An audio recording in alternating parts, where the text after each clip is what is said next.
So we're now going to go to 14.0, which are action items. And 14.1 is the third reading of the 2020-2021 proposed general fund budget. We just had our public hearing prior to this meeting, and Mr. Salters, our Chief Financial Officer, presented the third reading, which was the final reading, and tonight we will vote whether or not we're going to adopt this budget. So do I hear a motion to approve the 2020-2021 general fund budget as presented? Madam Chair, I move that the board approve the third reading of the general fund budget for fiscal year 2020-2021 as recommended by the administration. Okay. Thank you, Mr. Oswald. Do I have a second? Second. Thank you, Dr. Powers. Board, are there any questions or comments before we take a vote? I just have some comments. First, I just want to thank Mr. Salters and your staff again for the hard work that y'all put into this budget. And also, thank you for spending hours outside of this meeting gathering information and answering all of my questions. To the board, I just wanted to say I do not believe that the district is legally restricted from providing step increases. Some districts truly can't make up the difference, but Lexington 1 is not one of those. And if it hadn't been for the School Boards Association and a couple of other organizations asking the General Assembly to suspend step increases, we may not even be having this discussion. We're increasing class sizes. We're asking everyone to do more, and we're telling them how much they are appreciated, but we aren't showing them. As a board, I think we need to be asking for options. This is what the budget looks like with a step increase. This is what the budget looks like with an increase in pay for substitutes. This is what the budget looks like with both. Instead, we just have a budget. Molly Spearman reiterated the importance of subs when schools reopen, yet no one can remember the last time sub pay was increased. In addition, I talked about board-approved fees and how schools spend those fees. Since then, I've learned that the same issues exist with other fees that are collected. In more than one instance, cash was dispersed out of these pupil activity accounts. If I'm going to approve a fee, then I need to be able to tell someone that I'm confident that their fee for, well, just say instructional materials, actually went towards instructional materials. At this time, I can't do that. And if they were to send in a FOIA request for how fees were spent, I don't think they would even be happy with the answers that they got. So I would just like some options and some more details on fees and some other things. Okay, thank you, Ms. Garris. Are there any other questions or comments, board? I think Ms. Green and I were talking during the break. Right now, we have our hands tied, and we really can't do anything till the General Assembly comes back in September. And the community is just really struggling. I know so many families that they've lost their jobs, they've lost their livelihoods. And I just feel really proud that at this point, we have kept all of our staff and teachers employed. They've kept their benefits, they've kept their pay. I was pleased that we could do that during this time. So we're just going to watch, and we're going to follow the guidance of the General Assembly and Governor McMaster. And we're just going to pray a lot because there's a lot going on in our community. Ms. Smith, I would just like to add my appreciation to Mr. Salters and his team for what I consider to be a very responsible budget in light of just we're in the middle of some uncertainty. We don't know what the General Assembly is going to do as far as funding schools in September. Right now we're under a continuing resolution, which is basically same as last year until they decide otherwise. A lot can happen between now and September, and I think that this budget represents a lot of belt tightening, but a lot of responsible planning, so that in the event that things are worse or considerably worse in the fall when the budget is passed, that we're in a position to be able to continue to provide the services that we need to provide to our students and keep our teachers' jobs secure. So thank you, Mr. Salters.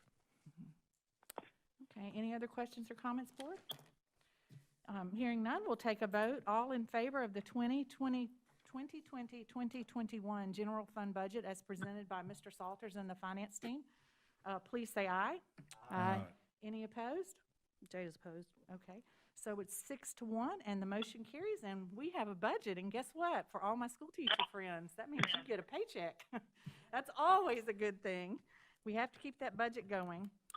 We're now going to move to 14.2, which is our second reading on policy BEC, executive session open meetings. I'm going to call on, let me get a motion on the floor in a second, and then I'll call on Ms. Hill. Do I have a motion to approve policy BEC, executive session open meetings, as presented with the changes? Madam Chair, I move that the board approve policy BEC, executive sessions, open meetings as presented. Okay, thank you, Ms. Green. Do we have a second? Second. Okay, thank you, Mr. Anderson.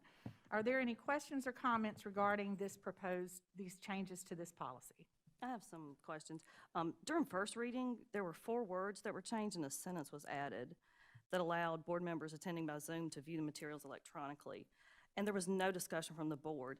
I'm just curious, who added 2 additional paragraphs between the first meeting and this meeting? I ask that those paragraphs be added, just because as we continue to navigate electronic dispersal of documents, documents that we view in executive session are confidential and they need to be maintained in a confidential setting. Those documents don't belong to the board members, they belong to the district. And so this is just an effort to make sure that the data and contract negotiations and legal advice and student and personnel information is protected in the best manner that we can. Okay. Well, thank you. So we have some policies that are over 30 years old. And like you mentioned, this policy is in direct response to an email that I sent to you and Cindy when I mentioned that I had asked for some documents from a Zoom meeting that I did not have time to read because they were not provided in a timely manner, and they were removed from the folder before I had a chance to finish. But as board members, we are to hold the district accountable. But it's hard to do that without a paper trail. And I asked board members from other districts, and they're allowed to keep information that's given to them in executive session.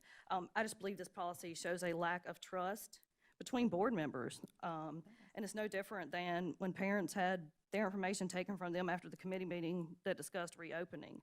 And for us to be in the midst of a pandemic, and instead of acting on updates from recommended policy from the School Boards Association, we'd rather focus our efforts on keeping information out of the hands of fellow board members. I just think we need to re-examine our priorities. Okay, thank you, Ms. Garris. Are there any other questions or comments, board? I do have one. I do struggle a little bit with the language, the additional language with will be collected by chair, his or her designee at the conclusion of executive session. I have a hard time reconciling how we can receive, say, a contract for purchase, for a property. And we may not receive that until 6 p.m. and then kind of be expected to vote on it very soon thereafter. Or if not, if it's pushed later, at least not have the chance to review 30, 40, 50 pages worth of legal documentation. That's awful difficult to try to do inside of an hour, in which we're also trying to cover employee recommendations and so on and so forth. And I think, moreover, I have more difficulty with the actual process of this policy development, because in my mind, this is the way in which we govern ourselves as the board. And so I would think we would board lead that, as opposed to an employee of the district bringing this to us. Now, if it's in a facilitatory manner, I mean, it's, I understand that. But I would anticipate that if we're going to adopt a policy in the way in which we govern ourselves, that we're going to lead that process. And it may not even have to be, a 7-member panel at one time, but moreover, like a little subcommittee or something like that reviews these policies. Grading policy, no. Okay, we have no business doing that. We're not educators. But when it comes to things where we govern ourselves as a board, to me, that should be more board-led. So at this point, I would just make a motion to table this for further consideration. And I don't know if I can second, but I agree with you, Dr. Guyton, because this language addition was at my request, but this is the first time that really it's been under discussion. So I think it would be appropriate to give everybody a chance to marinate on it and mull it over. And there's not really any urgency in this, Sure. But I wanted to get this in it so that we, like you said, so that we can discuss it and consider, the practical application. Because as Ms. Garris said, I think at any point in time, any documents that we review in executive session, that a board member can come to the district office and sit and review them at any point in time. I just think that we need to be careful about how they documents are leave the building. And you're right, the board members should be trusted and I think can be trusted. But we just need to make sure that we have some procedures in place, but we can't really create procedures for that if there's not a policy that governs those procedures. And so the policy needs to come first. And so that's why I put this language here, and then we can kind of parse it and figure it out. So I would second your motion to table. Okay. But I also disagree with coming to the district office to view materials. I mean, there's no reason that those can't be made available electronically. And in here you say they'll be marked confidential, and you say they can't be duplicated, recorded, photographed, videoed. So, I mean, you're covering all of that. It's kind of like we have to come here and be babysat by the district to make sure that we're not doing something we're not supposed to be doing, when actually it's the other way around. Like, we are here to hold them accountable. They don't hold us accountable. But by law, there are privacy restrictions. And I totally get that, but this does not cover any of that. We have FOIA covered all of that. We have other policies covering that. But to keep documents out of hands of fellow board members, to me, is just, it's almost unbelievable, but not really. I think we have a motion on the floor and a second to pin this. So at this point, since we have not voted, let's go ahead and take a vote on pending this until our main July meeting. And since this was brought forward by the board, this was not brought forward by administration. This was brought forward by the board, and this is about self-governance. So at this point, I have a motion from Dr. Guyton and a second from Ms. Green to pin this until our July meeting. All in favor, please say aye. Aye. Okay, any opposed? Okay, we will pin this, and so we will not take a vote on the motion since we have pinned it. So it will move. So Ms. Holliday, if you'll make sure this goes on the main July meeting. Okay, at this time, we're going to go to 14.3, which is the Minority Business Enterprise Plan. And Mr. Salters will be chiming in on this. So do I hear a motion to approve the Minority Business Enterprise Plan for fiscal year 2020-2021 as recommended by administration? Madam Chair, I move the board approve the Minority Business Enterprise Plan for fiscal year 2020-2021 as recommended by the administration. Okay, thank you, Mr. Anderson. Do I have a second? Second. And thank you, Dr. Powers. At this time, I'm going to turn it over to Mr. Salters for any comments, and then we'll open it up for questions. Mr. Salters? Thank you, Madam Chair. Members of the board, just confirming you can hear me okay? Yeah. Okay, perfect. This is our minority business enterprise plan that we bring to the board each year at this time. And this plan is part of our procurement process. And the plan sets out a goal for the district and the guidelines associated with achieving that goal related to minority business. The goal for the district is that 0.5% of the total budget expended by the district from procurement of supplies, services, and construction may be directed towards minority vendors, and that is of the what we call controllable dollars in our budget. And so that dollar goal, as an example, for the 2019-20 school year was approximately $460,000. And that dollar amount will be determined through a formula provided by the state. It usually happens later in the fall of the year after the the budget's loaded and everything's finalized, and the state releases that formula, and we apply that to our budget to determine that goal. And so our process in procurement related to minority business, we have a MBE website that we go to when we have solicitations that we release for the district that the state maintains, and we identify any vendors that are participating that would match up with that particular solicitation, and send them that information for bidding purposes to try to help achieve this goal.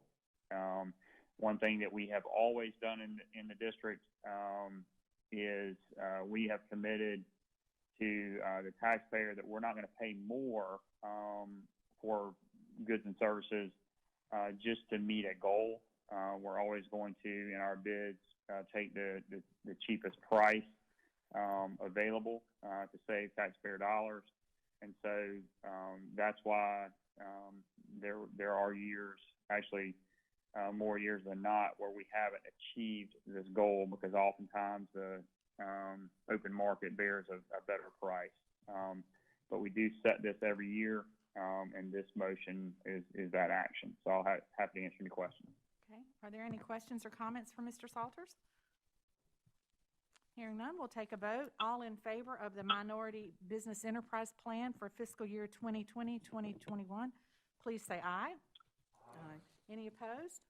The motion carries, and it is unanimous. We're now going to go to 14.4, which on the agenda is changes to 2020-2021 academic calendar. Dr. Talley was going to present that, and at this time, Board, we will not take action on this agenda item because of some changes recommended by the Accelerate Ed, but I am going to ask Dr. Talley if she'll comment on this, just so we'll know exactly where we are on this.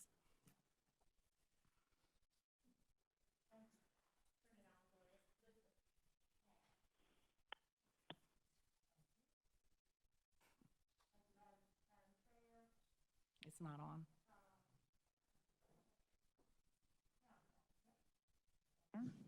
Lights on. There we go. Okay. Thank you, Madam Chair and members of the board, for the opportunity to explain why I would like to table this action item regarding revisions to the 2021 academic school calendar. As you know, Superintendent Spearman has suggested that there be funding allowed for 5 additional days for teachers in grades K4 through 8. She's calling those days, the recommendations of the Accelerated Task Force is, those days are LEAP days, which stand for learning, assessing, remediation, and Analyze, I think. anti-analyzing, and what's the P? Planning? Planning, thank you. So the decision has not been made regarding funding for those days. So we're not guaranteed that we'd be given funding for those days. In addition to that, school districts certainly can extend those days to grades, to high school, if they have the funding. It's a very large number, as you know, to pay for those 5 extra days.